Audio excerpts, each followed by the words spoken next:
Hey guys, how's it going? It's Joy. So I am back yet again with another video. Welcome, welcome. So you guys, today I have a really good topic I want to share with you. But before I do get into that, I just wanted to say thank you guys for all of your support. Thank you for all your love.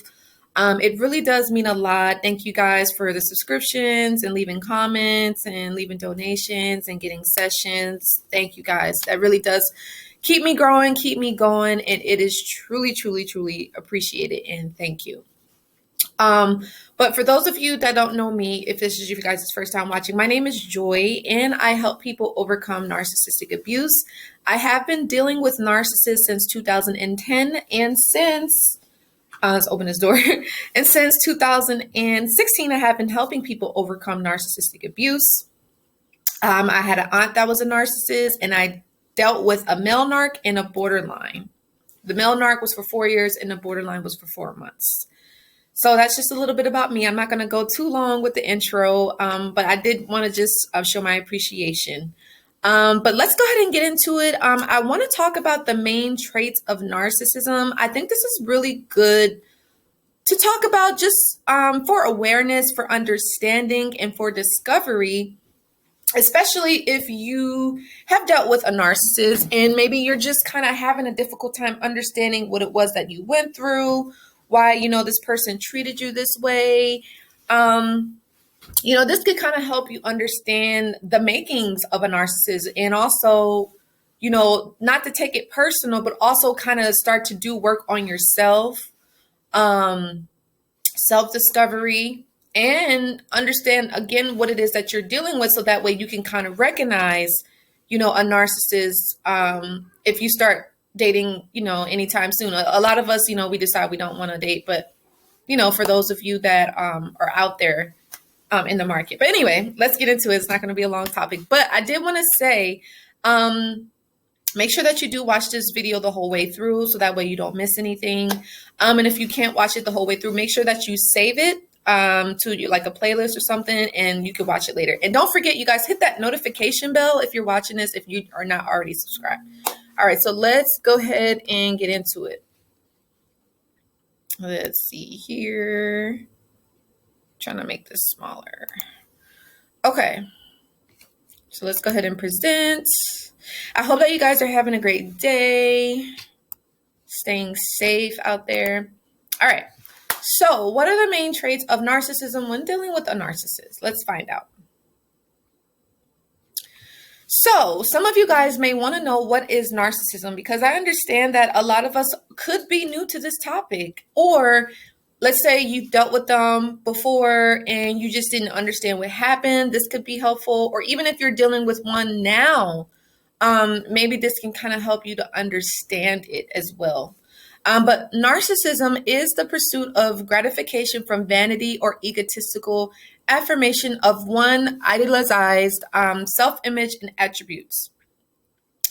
Also, it is extreme self-involvement to the degree that which makes a person ignore needs of those around them. Now, my narcissist, well, the narc that I dealt with, he was definitely like this. And even the aunt that I lived with for 5 years, she was definitely like this as well. So let's get into it. What are the main traits of narcissism, you may ask, right? So it's 4 dimensions. So it's basically leadership and authority. It's superiority and arrogance. It's self-absorption and self-affirmation. And when they exploit you and they have a sense of entitlement. So a lot of narcissists behave in this way. A lot of them come off as leaders, where they have the authority. Now, the narc that I dealt with, he kind of had that position because I met him online via Twitter. And we had our connection for 4 years. And the whole reason for us meeting was basically he was a music producer. And I thought that was cool for him to be able to make music, kind of for a living. And he was like helping other people do it. So I thought I'd reach out. But he was basically the leader in that industry for that period of time. But that's, a lot of narcs can come off as leaders, right? Now, And just depends, because some people may be like, oh, well, you have a lot of leaders. It just depends, right? So, not all leaders are narcissists. You know what I mean? I just wanted to make that clear. But the next thing is superiority and arrogance. A lot of narcissists are they have that mindset that they are better than other people, that they deserve to be treated better than others, you know. And it's like for no apparent reason. It's just because they are who they are, you know. And they're very arrogant about themselves, right? They're full of themselves and, you know, just thinking all of these things about themselves that's not even true. And I'm not saying that there's anything wrong with being confident. You have to be confident. You have to love yourself. You have to, you know, believe in yourself, but not to the extent where you're hurting other people, not to the extent where you're harming and you're mistreating other people and you're exploiting other people for your own gain. You get what I'm saying? The next thing is self-absorption and self-affirmation. So again, they're all about themselves. They're not caring, or they're not concerned. They're not sensitive to other people's needs, their wants, right? They come into a relationship, or they come into a situation where it's just about themselves, right? Or they're talking, you're having a conversation with the narc. You may talk about yourself for a bit, right? Or, you know, one person is talking, the next person is talking, and then again, the narcissist is doing all the talking, right? Or it's like it's going back on them. That's the focus. You know what I mean?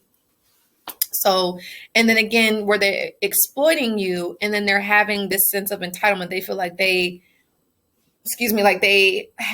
feel like they're entitled to the things that you get, or they feel like entitled to control you, entitled to all of your success and the things that maybe that could be good that's going on in your life. The narcissist could feel like, oh, well, you only got it because of me, or you owe me, or they're exploiting you, whether it's resources, finances, you know, anything, you know. It could be property or just something that you may have that the narcissist needs. It could be exploiting you sexually, mentally, psychologically, emotionally, verbally. You know what I mean? So, yeah. So there are actually many types of narcissism, but the kind of narcissism that we're going to talk about are pretty popular, I think. I'd love to know what you guys have to say. But we have the grandiose narcissism. Now, a lot of narcissistic people have this sense of grandiosity of their life and just their way of being. And they're just like, oh, I'm great. I'm this big person. I did all this. I did all that. People should admire me. People should bow down to me. People should do all of this stuff for me because of me, or because of what I've done, you know, or because of the way that I'm living, or because of things that I have. And that's not, nobody should really do that. It's like, yeah, be proud of yourself, be grateful, but it's like not to the extent where you're trying to make other people feel bad. You know what I mean? But people with this behavior were most likely treated as if they were superior or above others during childhood. These expectations can follow them as adults, right? They tend to brag a lot and become elitists. These people are very aggressive, dominant, and they exaggerate, their importance, self-confidence, and they don't have any sensitivity, right? Now, again, it's nothing wrong with being confident, as I said, but not to the point where you are purposely doing things to make other people upset, or doing things to purposely make other people feel guilty or feel bad about themselves and feel worthless and, you know, helpless or whatever, you know, or be like, oh, I'm better than you, or look where I'm at. And, oh yeah, wow. Like, you know, it's not necessary. It's not needed. But again, a lot of this does come from childhood.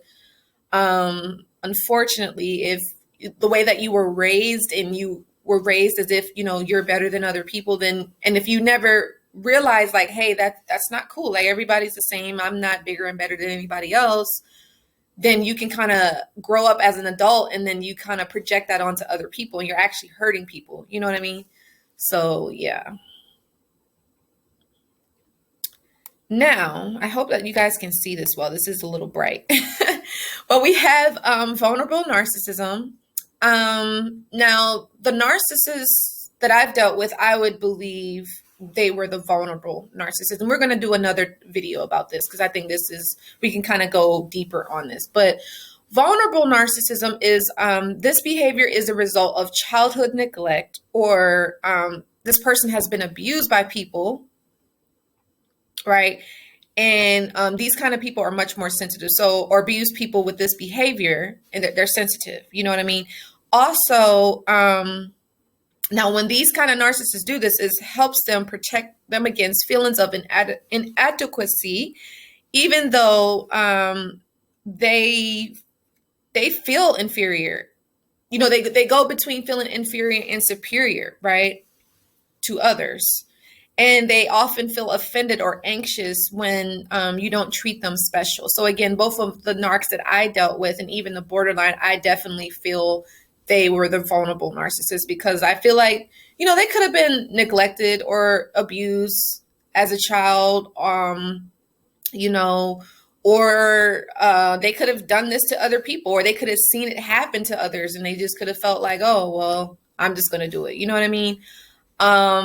But yeah, they're very, these kind of narcissists are super insecure. Even the grandiosity narcissism, they're insecure too. But these people, they're insecure, they feel inadequate, and again, they're always going back and forth of like, oh, I'm better than you, and oh, you're better than me, and they're jealous, they're envious, and yeah, it's just crazy. So keep that in mind, you guys. So how does being in a relationship with a narcissist affect the other person? Just, you know, if you're wondering. So now with this, a lot of people can experience a lot of self-worth, low self-esteem. A lot of people decide they don't want to date anymore. They stop trusting themselves. They stop trusting others. They kind of fall into depression, and then they fall into anxiety, right? And also, you can kind of go through feeling loneliness, sadness, suicidal thoughts, and you can kind of isolate yourself. You have nightmares, you have PTSD, you have CPTSD, you have a lot of flashbacks. Yeah. So those are definitely some things, how it can affect another person. Now, what do you do if you're dating a narcissist? Some of you may ask. Just to kind of give you guys some tips, and just in case if you're wondering, you want to accept them. Now, when I say accept them, I'm not saying you have to stay with them, but I'm saying like you kind of have to accept that this is who they are. You know what I mean? And they're not changing, you know? Whether you decide you want to stay with them or not, that's your decision. That's your choice. That's your life. But that's something that you want to kind of keep in mind. The other thing is you want to break the spell. You want to stop the toxicity, stop allowing the narcissist to have power and control over your life. You want to speak up. And now just a heads up, a lot of narcissists don't change, right? That's just the reality, right? But if you feel like this person just shows a little bit, just a little bit, if they notice like, okay, they may have hurt you, they're not treating you well, and they feel guilty, they show any like empathy, or they show some sympathy at all, you could speak up. It would probably be a benefit for you to say something, even if they are not showing any of those things. You still want to speak up regardless, no matter what happens. Now, a lot of times the narcissists, they're cowards anyway. They're not really going to do anything. I guess when the first time you speak up, they may like lash out. They may give you the silent treatment, or, you know, ignore you or stonewall you or something like that. But you definitely want to speak up about how you feel and the things that's been going on in the relationship, or whether it's a family dynamic, friend dynamic too, or even work as well. But you want to do it in a way where you're not like overly sensitive, is super emotional. You want to be logical, right? But the other thing is you do want to set boundaries as well. Excuse me. Depending on how serious this is, like the relationship, you want to make it so that if you're just dating this person, give them some space, cut them off, you know, don't reach out to them for a while. Now, if they're playing mind games with you, going back and forth, just understand that's them, that this is how the relationship is going to continue to be, you know, and do you want that? Do you deserve that in your life? You know, you deserve better, right? So you decide what it is that you want to do from there, but you got to remember you have to set boundaries. And even if you're dealing with someone, they're not even a narcissist, you still have to have those boundaries, right? Like keep your space, keep your distance, and, just have your own life. Don't be so wrapped up into another person where you forget about your own life. You forget about what's going on with you, You don't want to be codependent on others, right? Or you don't want to be a love addict, and expect pushback, right? You're going to have to understand the narcissist is going to push back. They're going to have a tantrum. They're going to have a narc injury. They're going to want to argue and fight and fuss and stop you from, doing what's best for you. They want you to do what's best for them. They want you to put them first, right? They want you to put your needs on the back burner, put their needs on the front burner, and that's not okay. And remember the truth. Remember what it is that you're dealing with, right? If you're dating a narcissist. Now, and if I was to give some advice, you never want to date a narcissist because it's not going to end well. That's just been my experience. I mean, I haven't really heard of many instances where a narcissist has, like, if you're dating a narcissist and it turned out for the good. That's just been my experience. Maybe other people have. I'd love to hear the feedback, but I have not had that experience, and I don't really know of anyone else that has had that experience. But I'd love to hear if you guys have. But the next thing is you want to find support. Like I always say, seek support. It's okay. You don't want to go at this alone. You don't. It's a lot to deal with. Like dealing with a narcissist, dating a narcissist, having a narcissistic family. It's hard. To recover from this, and it's hard to understand.